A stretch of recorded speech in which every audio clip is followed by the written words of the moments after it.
بسم اللہ الرحمن الرحیم۔ السلام علیکم ورحمۃ اللہ وبرکاتہ۔ عزیز طلباء و طالبات، اسلامیات جماعت ہشتم کے لیکچر میں خوش آمدید۔ پیارے بچوں، آج ہم یونٹ نمبر 3.2 جو کہ غزوہ خیبر سے متعلق ہے، اس کے پہلے لیکچر کو پڑھنے جا رہے ہیں۔ آئیے دیکھتے ہیں آج کے سبق کے حاصلات تعلم۔ غزوہ خیبر کا پس منظر، اسباب اور جنگی تیاری کے بارے میں جان سکیں، خیبر کے علاقے کی جغرافیائی حیثیت اور وہاں موجود قلعوں کے بارے میں آگاہ ہو سکیں، غزوہ خیبر میں رونما ہونے والے معجزات اور واقعات سے آگاہ ہو سکیں، غزوہ خیبر میں فاتح حضرت علی المرتضیٰ کرم اللہ وجہہ کی فضیلت، شجاعت اور امتیاز کے بارے میں سمجھ سکیں۔ یہ 4 حاصلات تعلم ہیں جن کو ہم اپنے آج کے لیکچر میں مکمل کرنے کی کوشش کریں گے۔ تو آئیے آغاز کرتے ہیں اپنے لیکچر کا۔ پیارے بچوں، خیبر مدینہ منورہ کے شمال میں 170 کلومیٹر کے فاصلے پر واقع ہے۔ خیبر ایک جگہ کا نام ہے جو مدینہ منورہ کے شمال میں 170 کلومیٹر کے فاصلے پر واقع ہے۔ خیبر میں یہودیوں کے 8 بڑے قلعے تھے، اس کے علاوہ بھی ان کے قلعے تھے، لیکن بڑے اور مشہور و معروف قلعے 8 تھے۔ خیبر میں زیادہ تر آبادی یہودیوں کی قائم تھی، اور اسی طرح سے خیبر کے یہودی کئی بار اسلام کے خلاف سازشوں میں شریک ہو چکے تھے۔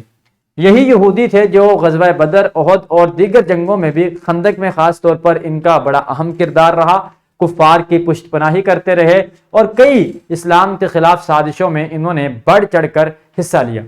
صلح حدیبیہ کے بعد جب کفار مکہ کی جانب سے امن ہوا تو نبی کرم صلی اللہ علیہ وآلہ وسلم نے خیبر کی جانب رخ فرمایا۔ چونکہ کفار کے ساتھ صلح ہو چکی تھی، اس لیے آپ نے خیبر کی طرف رخ کیا کہ اب خیبر کے یہودیوں کی بے-کنی کی جائے اور ان کے ساتھ مقابلہ کیا جائے۔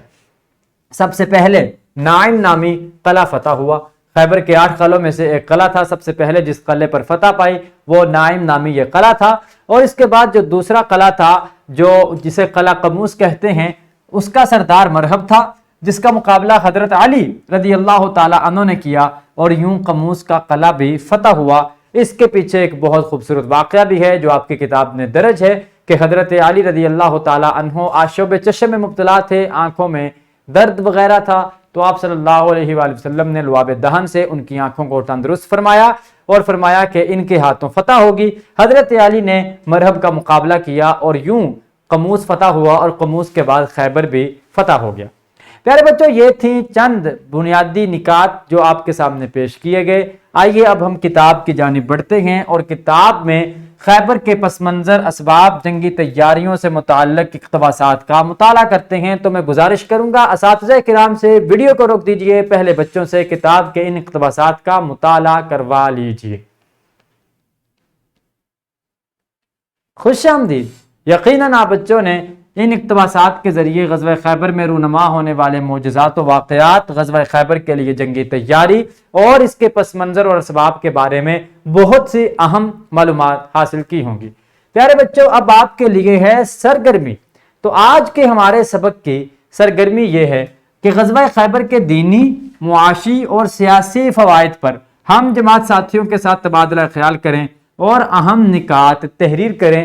غزوہ خیبر کے دینی اثرات تو تھے ہی کہ دین پھیلا، معاشی اثرات بھی تھے کیونکہ خیبر والوں کی معیشت بہت مستحکم تھی، اور سیاسی اس کے اثرات بھی تھے کیونکہ یہودیوں کا بڑا غلبہ تھا، اور جب ایک علاقے پہ فتح پا لی تو پھر دوسرے علاقے والوں پہ بڑے اثرات ہوتے ہیں۔ تو آپ نے اسی طرح سے سوچ کے ہم جماعت ساتھیوں کے ساتھ تبادلہ خیال کرنا ہے۔ گزارش کروں گا اساتذہ کرام سے ویڈیو کو روک دیجئے، پہلے بچوں سے سرگرمی مکمل کروا لیجئے۔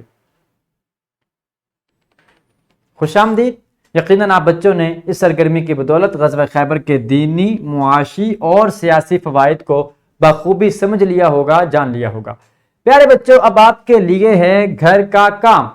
تو گھر کا کام کیا ہے؟ گھر کا کام آپ بچوں کے لیے یہ ہے کہ والدین کی مدد سے سبق میں موجود واقعات جو کہ غزوہ خیبر کے متعلق ہیں، ان کے علاوہ غزوہ خیبر سے کوئی سے 2 واقعات تلاش کریں اور خوشخط انداز میں تحریر کریں۔ سبق میں بہت سے غزوہ خیبر کے واقعات بیان کیے گئے ہیں، آپ بچوں نے ان کے علاوہ جو واقعات ہیں جو سبق میں بیان کردہ ہیں وہ تلاش کرنے ہیں، اور تلاش کر کے ان واقعات کو خوشخط انداز میں تحریر کرنا ہے۔ تو یہ ہوگا آپ بچوں کا گھر کا کام جو آپ گھر سے مکمل کر کے لائیں گے۔ پیارے بچوں، اب چلتے ہیں اعادہ سبق کی جانب۔ آئیے اب ہم سبق کو دہرا لیتے ہیں۔ آج کے سبق میں ہم نے سیکھا کہ خیبر میں یہودیوں کے 8 بڑے قلعے موجود تھے۔ یہودی اسلام کے خلاف کئی بار سازشیں کر چکے تھے۔ صلح حدیبیہ کے بعد آپ صلی اللہ علیہ وآلہ وسلم نے خیبر کا رخ کیا۔ سب سے پہلے نائم نامی قلعہ فتح ہوا۔ قلعہ قموس کا سردار مرہب تھا۔ یہ قلعہ حضرت علی رضی اللہ تعالی عنہ کے ہاتھوں فتح ہوا۔